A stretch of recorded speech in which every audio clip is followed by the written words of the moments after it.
আসসালামু আলাইকুম। প্রিয় শিক্ষার্থীরা, তোমরা কি সৃজনশীল প্রশ্ন লিখে নাম্বার কম পাও? তাহলে আজকের এই ক্লাসটি তোমার জন্য।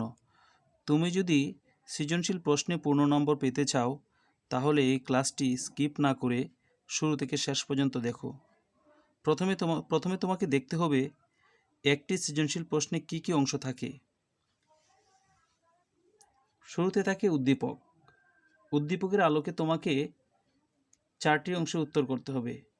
ক নাম্বার জ্ঞানমূলক প্রশ্ন, খ নাম্বার অনুধাবনমূলক প্রশ্ন, গ নাম্বার প্রয়োগমূলক প্রশ্ন, ঘ নাম্বার উচ্চতর দক্ষতা। প্রিয় শিক্ষার্থীবৃন্দ, ক নাম্বারে যে জ্ঞানমূলক প্রশ্নটি আছে, এখানে নম্বর হচ্ছে তোমার 1। এটা তোমাকে 1 লাইনেই লিখতে হবে। আর খ নাম্বারে যে প্রশ্নটি আছে অনুধাবনমূলক প্রশ্ন, এখানে 2টি অংশ থাকে। প্রথম অংশটি হচ্ছে অনুধাবনের জ্ঞানমূলক, তারপর হচ্ছে অনুধাবনের ব্যাখ্যা, অর্থাৎ জ্ঞানমূলক এবং অনুধাবন 1 আর 1 হলো তোমার 2। তোমাকে এখানে 2টা পয়েন্টে লিখতে হবে, 2টা স্টেপে লিখতে হবে। আর গ নম্বরের যে প্রশ্নটা আছে প্রয়োগমূলক প্রশ্ন, এখানে তোমার 3টি অংশ। একটা হচ্ছে তোমার জ্ঞানমূলক, একটা অনুধাবনমূলক, একটা প্রয়োগমূলক। এটা 3টা স্টেপে লিখতে হবে, 3 নাম্বার, ঠিক আছে। তারপরে ঘ নাম্বার হচ্ছে তোমার উচ্চতর দক্ষতামূলক প্রশ্ন।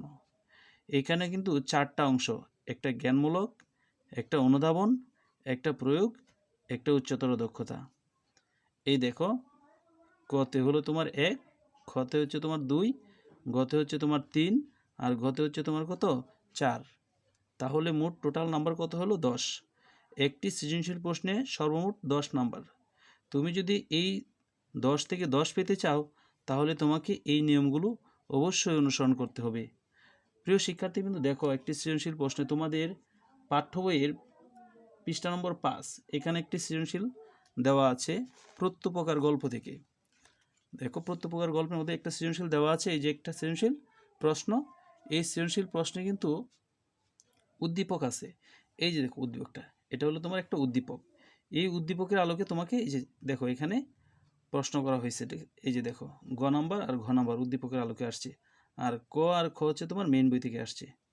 ক নম্বর প্রশ্ন হচ্ছে প্রত্যুপকার শব্দের অর্থ কী, আর খ নম্বর হচ্ছে খলিফা মামুন কিছুক্ষণ মৌন হয়েছিলেন কেন। গ নম্বর হচ্ছে উদ্দীপকের বন্দির ঘটনা প্রত্যুপকার গল্পের কোন ঘটনার কথা স্মরণ করিয়ে দেয়, ব্যাখ্যা করো। ঘ নম্বর হচ্ছে আমজাদ ও আলী ইবনে আব্বাস উভয় বন্দি কর্তৃক উপকৃত হলেও এরা একরকম নয়, বিশ্লেষণ করো। তাহলে শিক্ষার্থী কিন্তু দেখো, এই গ এবং ঘ এই দুইটা কিন্তু উদ্দীপক রিলেটেড। তুমি উদ্দীপকের সাথে তোমার পাঠ্য বইয়ের যে গল্পটি আছে, এটার আলোকে, দুইটার আলোকে তোমাকে এই দুইটা প্রশ্নের আনসার করতে হবে।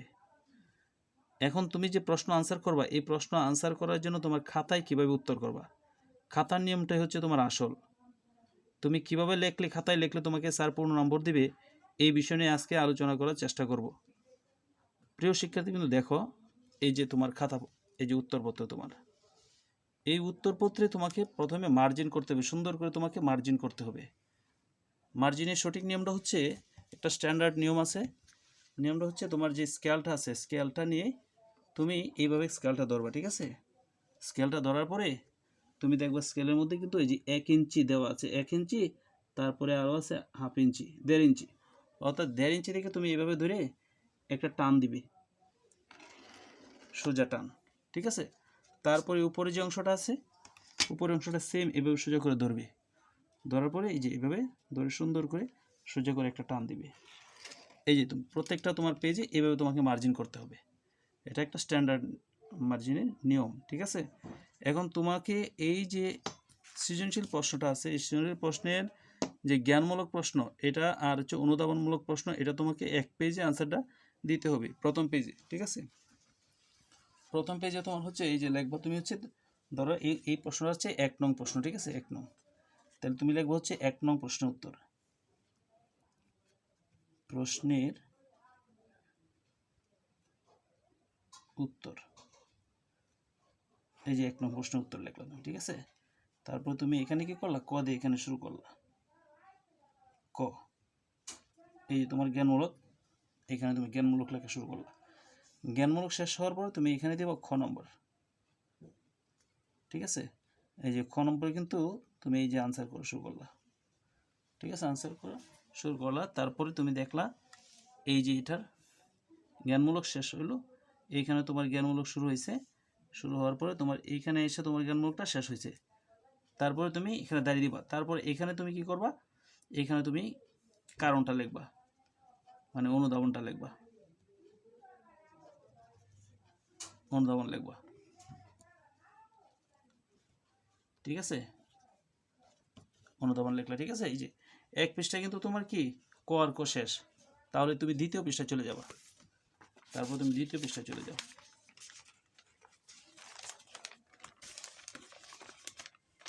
প্রথম পৃষ্ঠা কিন্তু শেষ, দ্বিতীয় পৃষ্ঠা দেখো। দ্বিতীয় পৃষ্ঠা তুমি গ নম্বর সৃজনশীলটা শেষ, গ নম্বরে যে আছে গ নম্বরটা শুরু করবা। এই যে এখানে দেখো, এখানে মার্জিনটা আবার আগের মতো মার্জিনটা করে নিবা। মার্জিনটা তোমাকে এই যে স্কেলটা ধরে উপরে এই স্কেলটা ধরবা। স্কেলটা ধরে এখানে তোমার 1.5 ইঞ্চি যে এখানে ধরে তুমি এই যে টান দিবা। তারপরে এইভাবে টান দিবা। ঠিক আছে, এই যে স্কেল হয়ে গেল। ঠিক আছে, এখন তুমি এখানে গ নম্বরটা দিয়ে শুরু করবা। ক আর ক এক পৃষ্ঠায় শেষ। এই যে দ্বিতীয় পেজে তুমি গ নম্বর শুরু করলা। গ নম্বরে কিন্তু একটা জ্ঞানমূলক প্রশ্ন আছে উদ্দীপকের সাথে। ঠিক আছে, জ্ঞানমূলক শেষ হওয়ার পর তারপর তুমি গ নম্বরের অনুধাবন শুরু করলা। অনুধাবন।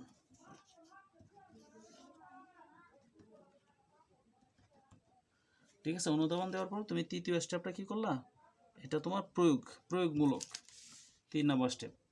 3 নম্বরের জন্য 3টা পয়েন্টে তোমাকে আনসার করতে হবে। ঠিক আছে, এখান থেকে শুরু তুমি অপর পৃষ্ঠায় চলে যাবা। এখানে চলে যাবা। এখানে যে তুমি এই যে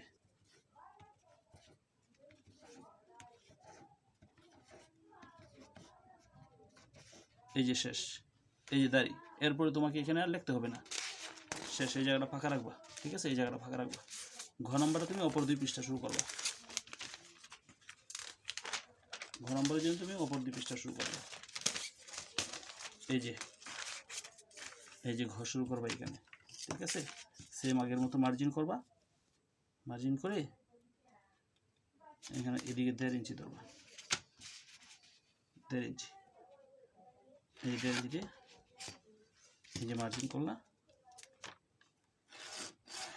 ঠিক আছে, তারপরে এখানে ঘ আনসার করবা। এই যে ঘ লেখলা। ঘ লেখার পরে ঘরে কিন্তু একটা উদ্দীপকের সাথে একটা জ্ঞানমূলক আছে, এটা আনসার করবা। জ্ঞানমূলকটা লেখার পরে তুমি পরে এখানে প্রয়োগটা শুরু করবা। ঘয়ের প্রয়োগ 2 নম্বর স্টেপ।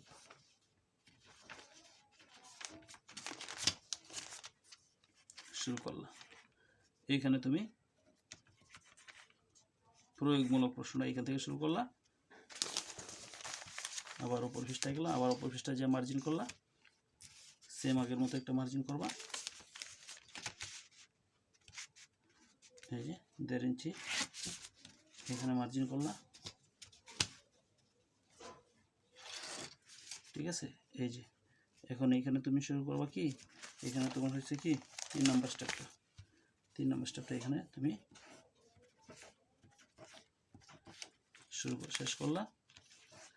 এইখানে তুমি লিখলা কি উচ্চতর দক্ষতা, 4 নম্বর স্টেপ।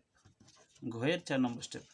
এভাবে তোমাকে সম্পূর্ণ সৃজনশীলটা আনসার করতে হবে। তোমার যে এখানে যে তোমার চারটা যে অংশ আছে, জ্ঞানমূলক, অনুধাবন, প্রয়োগ, উচ্চতর দক্ষতা, এই সবগুলোর জন্য তোমাকে আলাদা আলাদা পয়েন্ট দিতে হবে। জ্ঞানমূলকের জন্য 1টি পয়েন্ট, অনুধাবনের জন্য 2টি পয়েন্ট, প্রয়োগমূলক প্রশ্নের জন্য 3টি পয়েন্ট, উচ্চতর দক্ষতার জন্য 4টি পয়েন্ট। প্রিয় শিক্ষার্থীবৃন্দ, তোমরা যদি এইভাবে এই নিয়মে সৃজনশীল আনসার করতে পারো, তাহলে তোমাকে স্যার অবশ্যই 10 থেকে 10 দিবে। আজকের এই ক্লাসটি দেখার জন্য সকলকে ধন্যবাদ।